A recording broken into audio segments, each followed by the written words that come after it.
In the bustling metropolis of Chicago, nestled amidst the endless stretch of towering buildings and thrumming life, the day had unfolded just like any other for David Coleman. A freelance software developer by trade, his world revolved around code and the hum of his trusty old laptop. David's life was unremarkably routine, a sequence of waking, working, eating, and sleeping that rarely deviated from the norm. That is, until today. As he was walking home from the coffee shop where he often worked, a strange shimmer in the sky caught his eye. It was subtle at first, like a faint mirage one might see on a hot day, but as David watched, the shimmer grew into a distinct glow, pulsating gently against the twilight canvas. Curious and with a hint of unease, he slowed his pace, his eyes fixed on the spectacle unfolding above. The glow intensified, morphing into a radiant vortex that seemed to tear at the very fabric of the sky. David stood rooted to the spot, unable to look away. Without warning, a beam of light shot down from the center of the vortex, enveloping him in a blinding radiance. The last thing he remembered before losing consciousness was the sensation of being lifted off the ground, the sounds of the city fading into a muffled echo. David awoke to a reality far removed from anything he had ever known. He found himself in a room that resembled the inside of a sphere, surfaces gleaming with a metallic sheen, bathed in a soft blue light. His head throbbed with a dull ache, and his limbs felt unusually heavy, as though gravity had been turned up a notch. Before he could get his bearings, the wall in front of him slid open silently, revealing two figures that could only be described as otherworldly. They were tall, each standing at least 7 feet high, with skin that shimmered like polished obsidian. Their eyes, large and almond-shaped, glowed with a luminous silver hue that seemed to pulse with life. Their attire was sleek, form-fitting, and seemed to be made of a material that shifted colors subtly with their movements. "Welcome, David Coleman of Earth," one of the figures spoke, their voice melodic yet resonant, filling the room with its timbre. "I am Lear, and this is my companion Sora. We are from the planet Valaris, a world far from your own." David, still grappling with his surroundings and the surreal nature of his situation, managed a response. "Why am I here? What do you want from me?" Sora, who had remained silent until now, stepped forward. "You have been chosen," she explained, her tone gentle yet firm. "Valaris has long observed Earth and its inhabitants. We have selected you for a purpose that will soon be revealed." "Chosen?"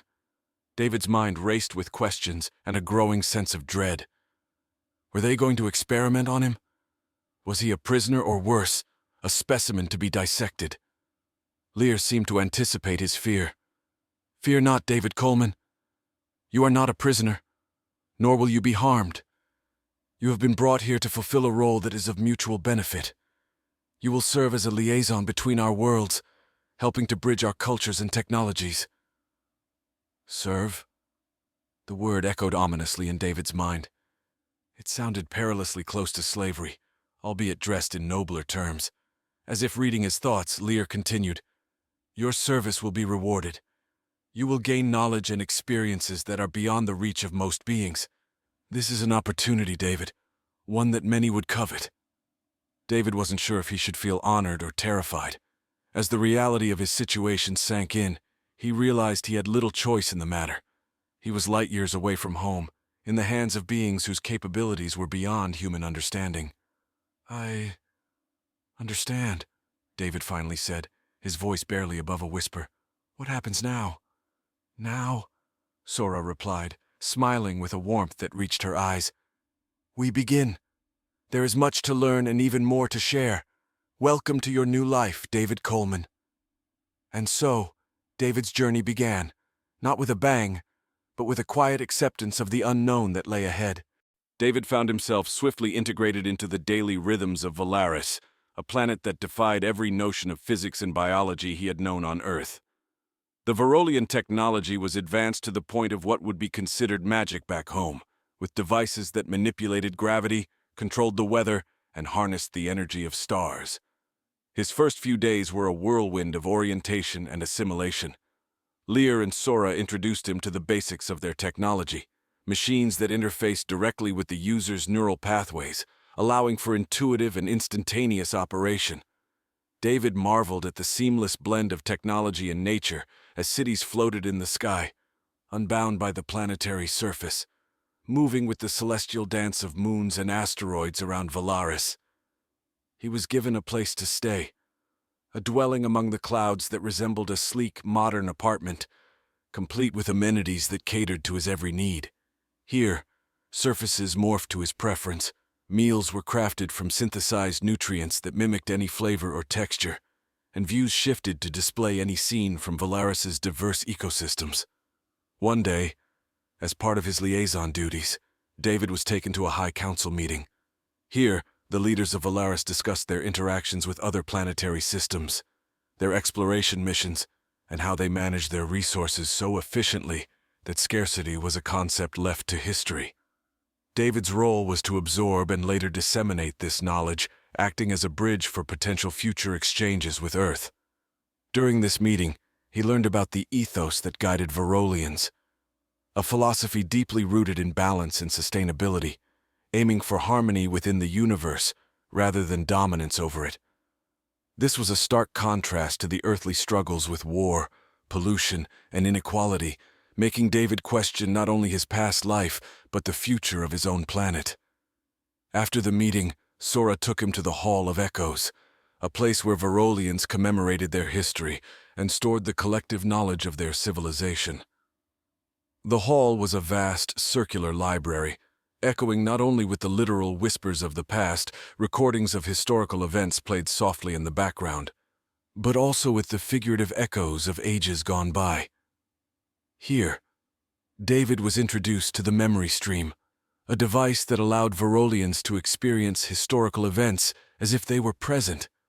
Sora guided him through the process, and soon David found himself witnessing the founding of the first city on Valaris, experiencing the emotions and thoughts of the Valerians as if they were his own. The memory stream not only educated him about Valaris's past, but also deepened his understanding of his hosts and their intentions. It became clear that Valerians, though technologically superior, faced their own challenges and adversities in the past, learning and growing from each to shape the enlightened society he saw today. The days morphed seamlessly into weeks, and David's initial apprehension gave way to a profound respect and admiration for Valerian society. His daily interactions with Valerians enriched his understanding, and slowly he began to see his abduction not as a capture, but as a pivotal redirection of his life's path. One evening, while watching a sunset colored by the planet's twin stars, Lear joined him on the balcony of his residence. "You seem more at peace, David. Are you still feeling out of place?" Lear asked, his voice reflecting a sincere concern. David turned, contemplating his feelings. "It's strange," he admitted. "I miss Earth, but what I experience here, it's transformative. I'm seeing what could be possible not just for me, but for humanity." Lear nodded, pleased. "That's the vision we hope to inspire in you. In time, we believe your insights could help foster a new era for your world, just as you are learning from ours." Their conversation stretched into the night, under the light of the twin stars, discussing possibilities, potential, and the shared future of two very different worlds. As David's understanding deepened, so did his responsibilities. He began participating more actively in diplomatic missions, serving not just as an observer, but as a mediator. Valerians were curious about Earth, and David found himself explaining human culture, politics, and the planet's environmental challenges to councils that listened with a blend of fascination and concern. During one such session, a council member named Threx posed a challenging question. "David, can you elucidate why your species has struggled with sustainable practices despite understanding their necessity?" David took a moment to formulate his response. "On Earth, immediate needs and economic gain often overshadow long-term sustainability. There's also a significant divide in beliefs and priorities among different groups and nations," he explained, hoping to convey the complexity of human society. Threx nodded thoughtfully. "A universal challenge," he mused. "Perhaps through our collaboration we can find solutions that your world might accept and implement." Encouraged by these discussions, David initiated a project he called the Earth-Valaris Partnership Initiative, EVPI. Its aim was to develop scalable and adaptable technologies that could be introduced on Earth to help mitigate environmental degradation without overwhelming the existing socioeconomic structures. The project quickly gained traction. Valerian scientists and strategists teamed up with David to create prototypes of energy-efficient systems, waste management solutions, and even community designs that promoted cohabitation with nature rather than its exploitation. One breakthrough was the development of a compact energy converter that could cleanly and efficiently turn organic waste into usable power. The device, aptly named the BioConvert, was earmarked for a pilot project in one of Earth's most polluted cities. As the project progressed, David spent many hours with Sora, who oversaw the technological transfer from Valaris to the EVPI. It's crucial that these technologies are not just effective, but also accepted by your people. They must not feel imposed, Sora emphasized during one of their strategy meetings. To ensure the successful integration of these technologies, David proposed an educational exchange program. Valerian educators and Earth's leading environmental scientists and policymakers would participate in symposiums and workshops to share knowledge and strategies. This program not only fostered a deeper understanding between the two civilizations, but also prepared the groundwork for the introduction of Valerian technologies on Earth. It was a delicate balance of giving and learning that enriched both communities. One evening, while reviewing data streams from the latest symposium, David received a communication request from Lear. "David, I believe it's time to discuss the next phase of your involvement. We are considering a temporary return to Earth for you." Startled, David felt a mix of excitement and apprehension. "A return? For how long? And why now?" "To demonstrate the effectiveness of our joint projects. Your presence will reassure your people, validate our intentions, and perhaps ease the introduction of our technologies," Lear explained. The prospect of returning home, even temporarily, stirred a whirlwind of emotions in David. He was eager to see his family and friends, but also anxious about how he would be received. Would Earth be open to the gifts of Valaris, or would there be resistance born from fear and misunderstanding? Lear seemed to sense his hesitation. "This decision is yours, David. Consider it not just as a return, but as a pivotal step in bridging our worlds." David knew the weight of this decision. It wasn't just a matter of going home. It was about bringing back a piece of the future, a glimpse of what could be achieved if two worlds worked together. The night was long as he pondered his choice, gazing out at the starlit sky of Valaris, contemplating the path that lay before him. The decision to return to Earth was fraught with complexity, but ultimately, David accepted the task. He saw it as an opportunity to act as a real bridge, bringing back not only advanced technologies, but also new philosophies on sustainable living. Preparations for his departure began immediately. Valerian engineers designed a specialized transport module that could safely travel between Valaris and Earth. The module was equipped with stealth technology to avoid detection, and was designed to integrate seamlessly with Earth's environment upon arrival. David spent his remaining days on Valaris in intensive briefings and training sessions. He learned how to install and maintain the BioConvert systems, and was briefed on potential cultural sensitivities and political issues that might arise upon his return. Sora worked closely with him, ensuring he was not only technically prepared, but also mentally and emotionally ready for the challenges ahead. The day of departure arrived sooner than David had anticipated. Lear and Sora accompanied him to the launch site, a platform suspended in the sky amidst the floating cities. The transport module, sleek and silvery, resembled a teardrop, shimmering under the twin suns of Valaris. "Remember, you carry with you the hopes of two worlds," Lear said, clasping David's hand firmly. "Trust in yourself, as we trust in you." Sora offered a more personal farewell. "You've changed much since you arrived, David. You've taught us as much as we've hoped to teach you. Don't forget that." With a final look at his friends, David boarded the module. The interior was compact but fitted with the comforts needed for the journey. As the module sealed, he felt a brief surge of claustrophobia, quickly overtaken by a rush of adrenaline. The launch was smooth, propelling him out of Valaris's atmosphere and into the void of space.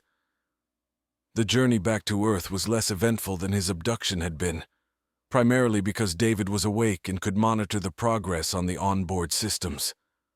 The familiar blue and green of Earth filled the viewport sooner than he had expected, both terrifying and exhilarating. Landing discreetly in a designated area, remote yet within reach of his target city, David stepped out into the Earth's atmosphere for the first time in what felt like a lifetime. The air, the sounds, even the gravity felt nostalgic yet oddly foreign. He wasted no time. After securing the module, he traveled to the city where the pilot project for the bioconvert system would take place. Here he met with local officials and environmental teams, presenting the technology gifted by Valaris. Initial skepticism was inevitable, but as he demonstrated the bioconvert's capabilities, turning waste collected from the site into clean energy, the mood shifted from doubt to awe. Meetings turned into workshops, and skepticism turned into collaboration.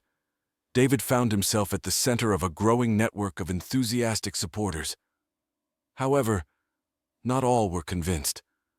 Some groups viewed the alien technology with suspicion, fearing hidden agendas and potential threats to humanity's independence. David tackled these challenges head-on, addressing concerns at public forums and demonstrating transparency in all his dealings. The more he engaged with the community, the more he realized how crucial his dual role as educator and ambassador was. The project began to show promising results. The bioconvert system not only reduced pollution, but also provided a sustainable energy source that could be replicated in other cities. David documented everything, preparing detailed reports and updates to send back to Valaris. Through all this, David remained in constant communication with Lear and Sora, updating them on his progress and the shifting dynamics of Earth's political and environmental landscape. Their support was unwavering, providing him with advice and additional resources as needed. Amidst the whirlwind of his activities, David occasionally paused to reflect on his incredible situation.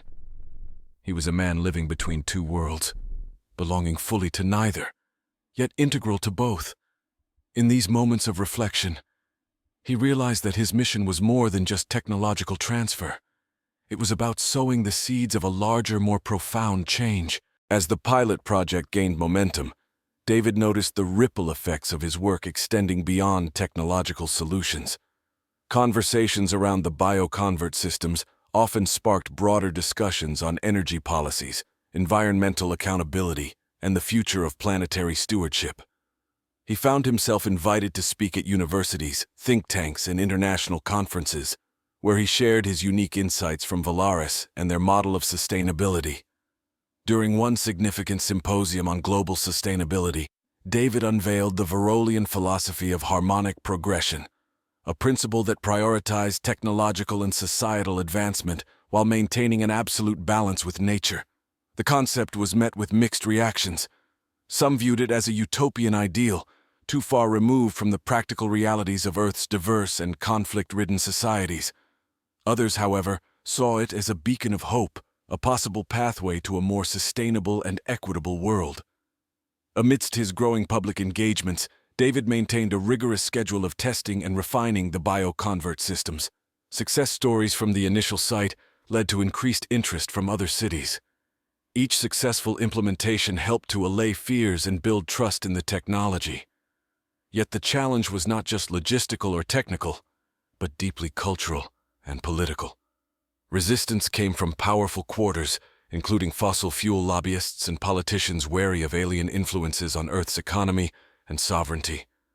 David had to navigate these treacherous waters carefully, leveraging public support while diplomatically countering misinformation and fear-mongering. In one tense meeting with a coalition of industrial leaders, David was bluntly asked, "Aren't you just a pawn in an alien agenda to control Earth?" David responded calmly, his confidence bolstered by his experiences on Valaris. "I understand the fear," he admitted. "But remember, I am Earthborn, like all of you. This isn't about control, it's about survival. We have a chance to redefine our future, to build it on principles that ensure our world thrives. Isn't it worth considering?" This candid approach gradually earned him a cadre of influential allies. They worked together to initiate policy changes and foster a broader cultural shift towards embracing these new technologies and the philosophies underpinning them. Simultaneously, David kept his communications with Lear and Sora frequent and informative, relaying the complexities and triumphs of his Earth mission. In response, Valaris continued to provide support, sending updates to the bioconvert technology and even dispatching a team of Verolian scientists to assist with training and implementation on a larger scale. Months turned into a year, and the Earth-Valaris Partnership Initiative began to bear tangible fruits. The success of the bioconvert systems led to the development of additional collaborative projects, including advanced water purification technologies and agricultural systems that dramatically increased food production without harmful chemicals or genetically modified organisms. One day, while overseeing the installation of a new agricultural system in a developing country, David received an urgent message from Lear. "We have observed a significant shift in Earth's political landscape. It's time for us to discuss the future of our partnership under these new circumstances." David knew this conversation would be pivotal. With the growing success and visibility of the EVPI, they were reaching a tipping point where the scale of change could either trigger widespread adoption or provoke significant backlash. As he prepared for this critical dialogue, David reflected on the path that had led him here. He was no longer merely a liaison or an ambassador. He had become a leader in his own right, championing a movement that bridged worlds and ideologies. The upcoming discussions with Lear would require all his acumen and vision, as they would not only decide the trajectory of his work, but could potentially shape the future interactions between Earth and Valaris. David approached the upcoming meeting with Lear and the Valerian Council with a mixture of anticipation and resolve. The global landscape on Earth had indeed shifted. New leaders and new policies brought forth a mix of opportunities and challenges that could affect the ongoing collaboration with Valaris. As David prepared, he reviewed the myriad data points, testimonials, and project outcomes to present a compelling case for the continuation and expansion of the Earth-Valaris Partnership Initiative. The meeting took place via a secure communication link, with Lear and the council members projected into David's office through advanced holographic technology. They appeared almost as tangible as if they were physically present, a reminder of the technological marvels that had become part of David's everyday life. "Lear, council members," David began, "the last year has been a testament to what we can achieve when two worlds collaborate with mutual respect and shared goals. However, with the recent political shifts on Earth, it is crucial that we evaluate our approach and perhaps expand our strategic objectives." Lear nodded, his expression serious yet open. "We have observed these shifts, David. We trust your judgment on how best to navigate this new terrain. What do you propose?" David laid out his vision, advocating for a more proactive stance in their engagements. "We need to broaden our approach to include not just technological transfers, but also educational and cultural exchanges. We should establish a series of interplanetary forums where leaders from both worlds can discuss key issues: climate change, energy, food security, and even governance." The suggestion sparked a lively discussion among the council members. Some expressed concerns about the implications of deeper involvement with Earth's complex political landscape, while others saw it as a natural progression of their mission to foster universal harmony. As the debate unfolded, David emphasized the successes of the past year. "The projects we've implemented have already begun to alter the discourse on sustainability on Earth. We are seeing a shift in how people perceive their relationship with technology and the environment.